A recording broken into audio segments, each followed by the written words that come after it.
Am I the a-hole for wanting to expose my abusive stepdad to his own kids? I really need an outside perspective on whether I would be the asshole in the situation. I am a 21-year-old male. I ended up in foster care when I was just 9 years old because of the severe physical and emotional abuse I suffered at the hands of my stepfather, a man my mother continuously chose over me, time and time again. Growing up in that house, I felt like a walking target. Whenever he had a bad day at work, when money was tight, or when he was just in a foul mood, I became his designated punching bag and the scapegoat for everything that went wrong in his life. My mother saw it all. She witnessed the bruises, heard the screaming, and watched me cringe every time his footsteps approached my bedroom door. Yet, despite all the social work interventions, school reports, and legal measures that were supposed to protect a helpless child, my mother refused to kick him out. There was even a time when a judge granted a restraining order against him to keep him away from me. My mother ignored it completely.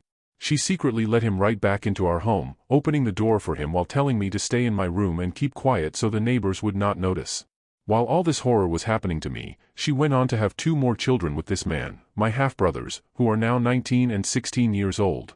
As the years went on, it became painfully obvious that no matter what he did to me, no matter how many promises she made to social services, she would keep letting him back into our lives and allowing me to be his punching bag. Eventually, Child Protective Services stepped in and I was permanently removed from the home. After I was removed, my mother was allowed to keep and raise my younger brothers as if nothing had ever happened, as if I had simply ceased to exist. From what I know, my stepfather never laid a hand on them. They got the loving, stable father figure that I was beaten for even wishing I had. My mother and this man are still together to this day. I know this because I have checked her Facebook profile far more times than I would like to admit, watching from afar as they post pictures of family holidays, birthday dinners, and Christmas mornings that I was erased from. Growing up in the system, it was absolutely devastating to realize that my own mother would rather give me up to strangers than fight for me. She could have kept me. All she had to do was leave him, pack a bag, and stand up for her eldest son, but she chose him every single time. That ultimate abandonment left me with deep scars, night terrors, and a mountain of trust issues to process as I grew into an adult. It made everything so much worse that she cut off all contact with me almost as soon as I was placed in foster care. She would not even show up for the court-ordered visitation sessions. I would sit in those cold social work waiting rooms for hours, staring at the door, only for the caseworker to gently tell me that my mother was not coming. Foster care was also exceptionally rough for me. I bounced around 3 different foster families, moving from house to house with my belongings packed into plastic trash bags, feeling completely unloved and discarded. It was not until I reached the 3rd and last family that I finally got a stable environment and proper therapy to help me make sense of the horrific trauma I had endured. A few days ago, completely out of nowhere, my phone lit up with a Facebook message from my 19-year-old and 16-year-old half-brothers. They said they have been thinking about me a lot lately and really want to get to know me. They even mentioned that our mother talks about me sometimes and wonders how I am doing. They told me that they would like to start building some kind of brotherhood if I am open to it. My 19-year-old brother even wrote that he would be willing to drive himself and our 16-year-old brother all the way to come visit me wherever I am in the country, just to sit down and talk. They both seemed genuinely nice in their message, and deep down, I do not have a personal issue with either of them. They were just babies and toddlers when I was removed, completely innocent of the adult decisions that destroyed my life. At first, my instinct was to simply ignore or delete the message because I do not want anything to do with my biological family or anything connected to that house. But then, a much darker thought crossed my mind. I realized that this could be my one and only chance to expose my stepfather for the absolute monster he truly is. I could agree to meet them, sit across from them at a diner, and finally tell my half-brothers everything he did to me, the beatings, the screaming, the psychological torment, and how our mother threw me away to keep him. I could let the unvarnished truth come crashing down on their perfect little world and shatter the image of the great father they think they have. I know that if I do this, it will probably destroy any chance of ever having a normal sibling relationship with them, but honestly, I am not sure I want one anyway. I sat down with a close friend of mine and told him I was thinking about going through with this plan. He listened to me, but then he warned me that it was a really bad idea that would not accomplish anything I actually wanted to. He told me that dropping a heavy bomb like that on 2 teenagers who grew up loving their father will most likely backfire. He said they will probably just think I am a bitter, vindictive person making up lies out of jealousy, and it will not make them hate their dad or see him any differently. I hear what my friend is saying, but at the same time, I feel like if the roles were reversed, I would want to know the truth. It would be a terribly difficult thing to process, but I would want to know if my father was a monster who abused a child. I would want to know how he treated another human being before I was born. I do not even know how much my brothers currently know about why I was taken into foster care in the first place, or what lies my mother and stepfather fed them to explain my total absence. So, am I wrong for wanting to expose my stepdad to his children? Update. Hey everyone, I wanted to come back and give you all an update. First off, thanks for all the advice and different perspectives. I really needed to hear them. After reading through the comments and talking everything over with my therapist, I realized my original plan wasn't really about protecting my brothers or helping them understand the truth. It was coming from years of anger, abandonment, and everything I never got the chance to say. A lot of people pointed out that my brothers weren't the ones who hurt me, and that dropping my entire childhood on them during our first interaction would probably do more harm than good. That wasn't easy to accept, but I knew they were right. I ended up replying to my 19-year-old brother and said I'd be willing to meet. I deliberately avoided bringing up our mom or my stepdad beforehand because I didn't want our first conversation to revolve around everything that went wrong in my childhood. If there was ever going to be a relationship between us, I wanted it to have a chance before introducing something that heavy. We met at a cafe a few days later. I was far more nervous than I expected, but the awkwardness disappeared surprisingly quickly. They were both friendly, polite, and genuinely interested in getting to know me. We spent most of the time talking about everyday things, our jobs, hobbies, football, music, and what our lives look like now. It felt strange sitting across from two people who are family but also complete strangers at the same time. The only difficult moment came when my 16-year-old brother asked why I'd ended up in foster care. I wasn't expecting the question, and for a second I wasn't sure how to answer. In the end, I simply told him that things at home had been complicated and that being placed into care was what ended up happening. I didn't lie, but I also didn't go into details. He looked like he wanted to ask more, but my 19-year-old brother stepped in and told him not to push it if I wasn't ready to talk. I appreciated that more than he probably realizes. By the time we left, I was actually glad I'd gone. They asked if we could keep talking and maybe meet again, and I agreed. I'm still not sure when, or even if, I'll tell them everything about what happened with my stepdad. If that conversation ever happens, I want it to come naturally and at a time when we've built enough trust that it doesn't feel like I'm dropping a bomb on people I've only just met. For now, I'm choosing to get to know my brothers for who they are instead of seeing them as an extension of the family I lost. They didn't make the choices that led to my childhood, and they deserve the chance to build a relationship with me without immediately carrying the weight of everything that happened years ago. So yeah, thanks again to everyone who helped me see things clearer. I'm feeling a lot more hopeful about this, and I'm really glad I didn't just go with my gut reaction to tell them everything right off the bat. We'll see where things go from here, but I'm cautiously optimistic. Update 2. Before anything, I read a lot of your comments. Some people called me selfish for wanting to expose my stepdad, while others said I was a coward for not doing it immediately. A few insisted I was helping an abuser get away with what he did by waiting, and I even received messages accusing me of being an abuse apologist. Others claimed I must have been lying because I didn't answer James's question about foster care the first time we met. I never said I wasn't going to tell my brothers about my past. In my last update, I specifically said I was working through it with my therapist so I could handle those conversations in a healthy way. That somehow turned into people deciding they knew what was best for me and insisting I should have told them everything the moment we met. No matter what decision I make, someone seems convinced it's the wrong one. I understand people have different opinions, and I genuinely appreciate advice because that's why I posted here in the first place. All I ask is that people remember there's an actual person reading these comments. You don't have to agree with my choices, but kindness goes a long way. For anyone wondering, I am not letting my stepdad get away with it. As a child and teenager, I did everything I could to have him held accountable. It never happened, and I've had to accept that reality. Deciding when to tell my brothers isn't about protecting him. It's about protecting myself and making sure those conversations happen in a way that's healthy for everyone involved. Anyway, it's only been about a week since my last update, but I've already met up with my brothers 3 more times. One visit was with both of them, and the other 2 were just me and Richie. I honestly wasn't expecting things to feel this natural. There seems to have been an immediate connection between us, and that's something I never imagined I'd experience.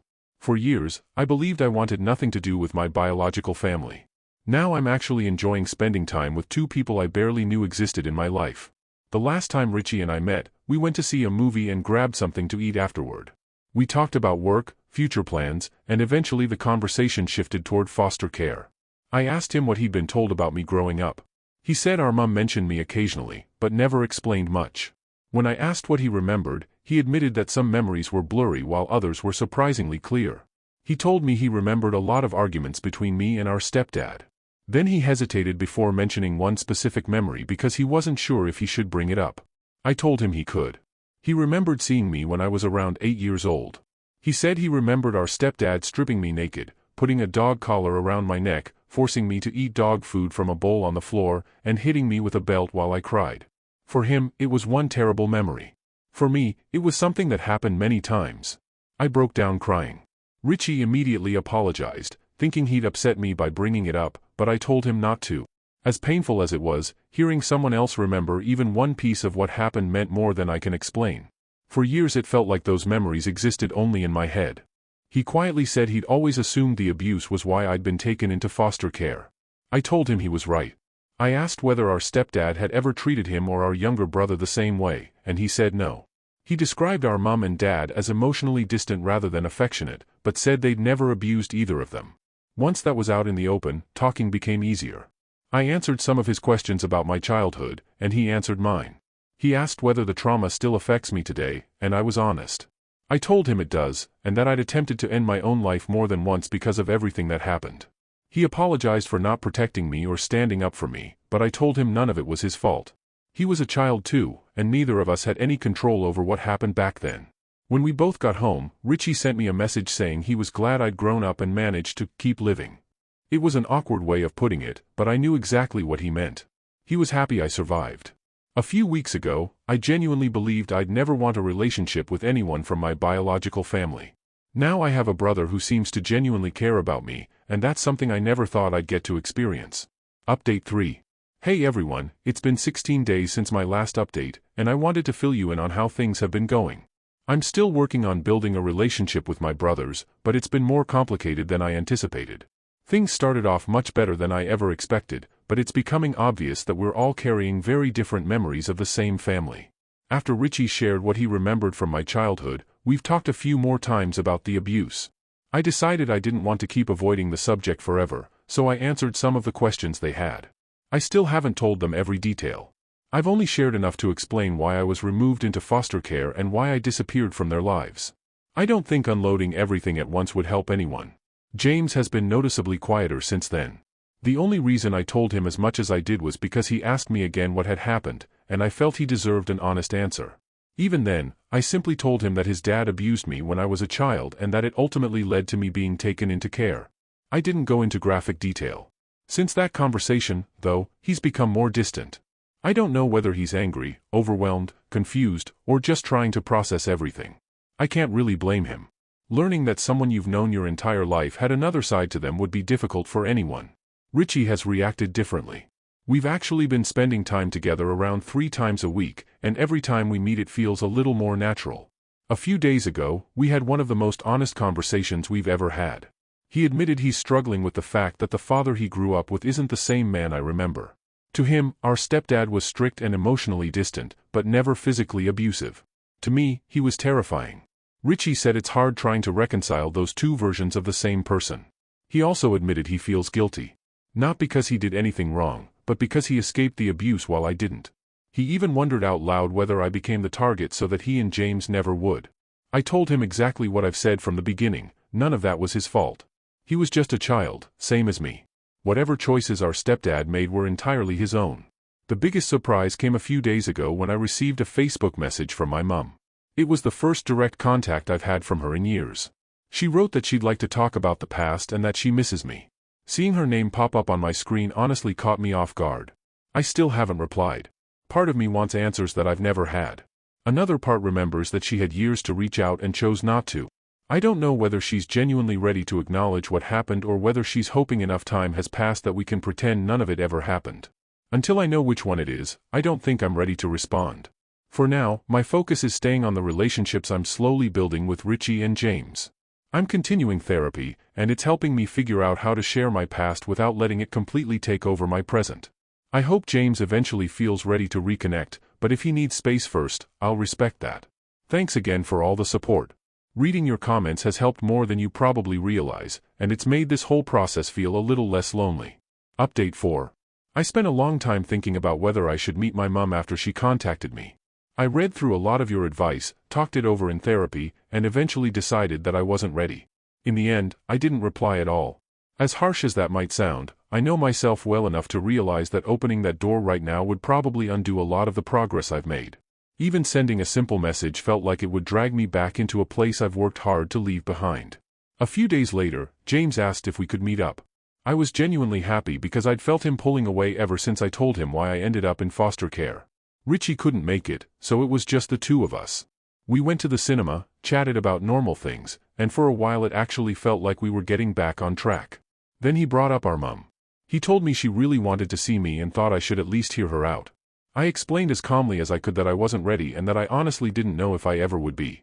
That wasn't enough for him. He said I was being selfish and started telling me she wasn't the same person anymore. I stopped him there and said I didn't want to have that conversation.